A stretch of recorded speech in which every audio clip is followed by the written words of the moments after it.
today on this vlog, and today you're going to see me doing some DIY. We have got this area down here in the games room. I'll show you in a minute. I'll get some B-roll footage so you can see it. What we're going to do is we are going to tidy this room up, get it empty, and then we're going to put it in, and hopefully it'll look good. So as you can see at the minute, we've got just stuff lying around, stuff underneath. So what I'm going to do now is I'm going to tidy it up and take it out. I'll show you when we've got the room sort of empty. I've got stuff over here that could use for going in cupboards. So what we're going to do is we're going to have some cupboards out on the bottom space that come out further than these Billy bookshelves. So we'll have like a space where we can put the TV and stuff. Cupboard space underneath, and then we're going to have the Billy bookshelves on the top, with this another thin Billy on the other side to sort of bookend it. Gives us more space to store stuff. So let's get started. So we've cleared stuff out. So this is the space where all the games are going to go. Let's have a look. See there, it's going to need a hoover first. A paint. I got told off the missus I bought the wrong paint. It was going to scratch easy. It's going behind something. We're going to leave it. Yeah. So we're going to have a couple of cupboards there coming out. Now this is the thing. So we're going to have two IKEA cupboards there that stuff can go in. However, they are slightly smaller than these Billy bookshelves when I put two of them together. So I've had to buy some B&Q wood to put across the top. So I'm going to have to do some actual DIY, which scares me because I'm okay at doing some flat pack, but putting stuff together is not my forte. So we'll see how that goes. And it's the wrong colour. I've got to paint it the right colour and stain it and stuff because I couldn't get the right colour wood. So let's get making some DIY, yeah, IKEA. First two cupboards made. So here's my idea, right? So we got the next Billies to go on top, right? Enjoy my foot. So the Billy's going to go on top of here. Now I wanted the Billies to be the exact same height as there, which it meant I couldn't choose any cupboard I want. I had to choose a cupboard from IKEA where the heights would sort of make up. Now all of them were really, really off, apart from this one, which was 1 centimetre too short, and they were 2 centimeters these way too not wide enough. So what I thought I'd do is I'd got this cut from B&Q. Need to obviously colour it, paint it. We've got a gap in the middle. We can put some wood down there or use it to put some stuff down. I don't know. And this centimetre wood will make it so when they put the cupboards on, they will line up at the top with this one. It'll actually be, I think, about 1 millimetre or so off, but you shouldn't be able to see it, especially if they're not completely joined. So let's see, put the body together and see what it looks like on the top of there. So we're getting there. There's a few things I'll go over in a minute. It is, I hate this part. You helping, Daddy, aren't you? Mm-hmm. Yeah? I've got the help from my little 3-year-old. Yeah, I am, yeah. Yeah, you are. This is wobbly. I need to secure and stuff, but it's the sizing. It's secure. The sizing is what I wanted it to be, which is the main thing. So it's secured to the wall. Finish off the last bits at the minute, and then we'll get there. And I have to watch number blocks for like 17 hours as I'm doing it as well. Lovely. So it's starting to take shape more, but I'm at the point of like scared because I'm starting to do stuff myself now. Like, see these two at the bottom? They weren't quite wide enough for the Billies on top, so there's a gap. What I've done is I've bought some wood from B&Q, painted it to the right length, and left a little gap. I might fill that, I don't know.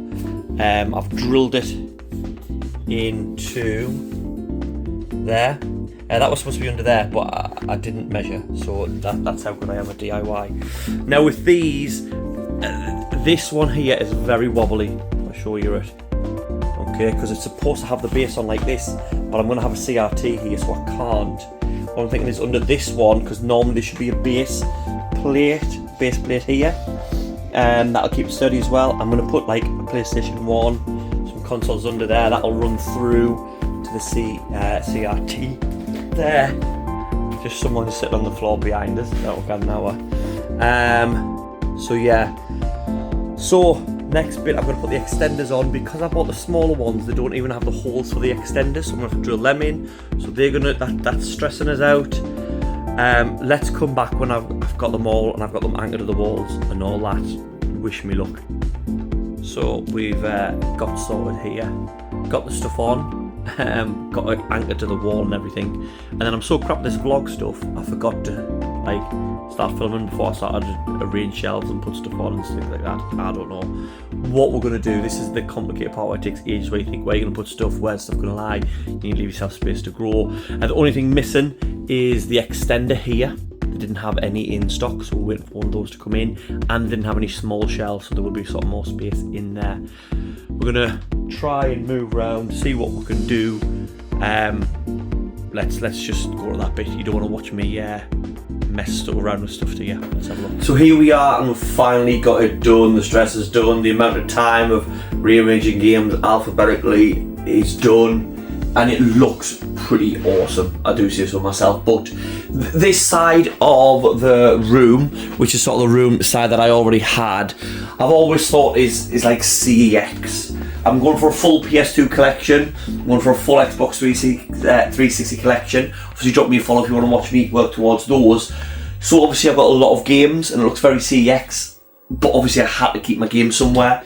So this was always going to be a bit more of I want a bit more personality in it. So as you can see, I'm just making sure we're getting the shot in there. We've just got the cupboards to keep away some stuff that obviously doesn't look good on site to look at, you know what I mean? And then we've got some games in there displayed like normal. We've got Mega Drive, Master System, my Nintendo 64, Dreamcast, Sega Saturn, SNES, some of the smaller collections, and yeah, it just, we've got a few more collection things. So let's have a little look there. I'll take you down. Let's go in and have a look. This here is a Billy that we're going to use. We're waiting for an extender on the top that they didn't have in shop in IKEA, however the Swedes call it. So, and I need more shelves for it. I think my Blu-ray collection is going to go there, so we'll see. Anyway, we'll get in.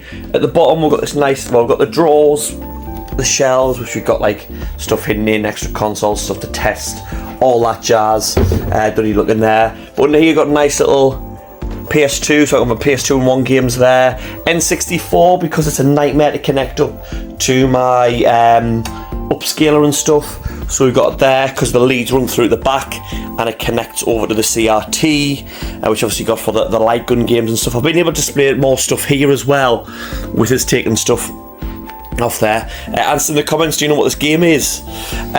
We've got my favourite ever piece of Lego, and the 2 Horizon limited editions down off the ceiling, so we've got it there.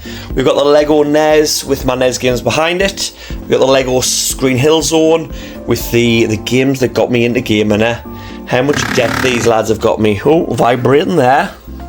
Chance to be a fine thing. We've got obviously 101 HP Source, and we've got the Mega Drive games in there, a bit more space to add a few more, so don't mind if I do. We've got Master System games with the PlayStation sign. We've got my little Tomb Raider shrine. I love the games. These are my original PC games back from when I was a kid. We've got the next one of these on order as well. We'll buy it digitally. Got this off a friend, so we've put up, that's probably one of my most expensive games. So we've got that up there. We've got some Ghostbusters, some more Batman with the Xbox thing. We've got a little shrine to Final Fantasy up there.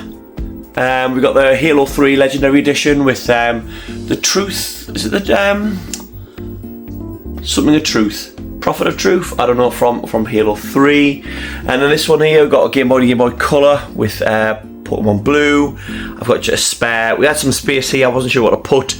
The size of the shelf, I couldn't fit really many games there, so we just put a spare Xbox 360E. I've got a spare PS1. We've got my N64 collection, a few loose cards hidden there because I don't like displaying them, and then I've displayed my SNES ones there, and SNES games, Sega Saturn, Dreamcast, and then I've sort of got a display now for my PC games. These are just in the corner. These games mean a lot to me because out of all my collection, Mega Drive I started on, and PC as well, to be fair, I traded them in. I traded my N64 games in as a kid to get the next console.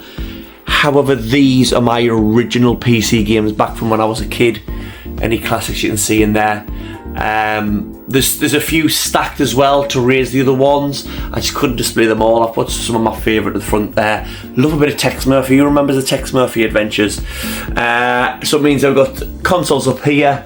And I've also recently, we've had some of the community round, and someone's gifted me this Gears of War 3 Epic Edition and Halo 3 Reach Legendary Edition. So we've got those in the collection as well. Now we've got statues in, we'll have to have a look where to put them. So yeah, it's looking pretty good. Thanks for joining me on this. It's 3 or 4, I don't know. I record these sort of so out of sequence, it's a nightmare. But again, thank you so much to the Patreons that helped me make this possible and helped me make this worthwhile. In other words, I can tell the missus to stay off, man, stay off. It's a side hustle. Thank you so much for watching. Please drop a follow, please subscribe, please do all that jazz, like, share, everything like that. Really helps me out. And hopefully see you in the next one. Goodbye.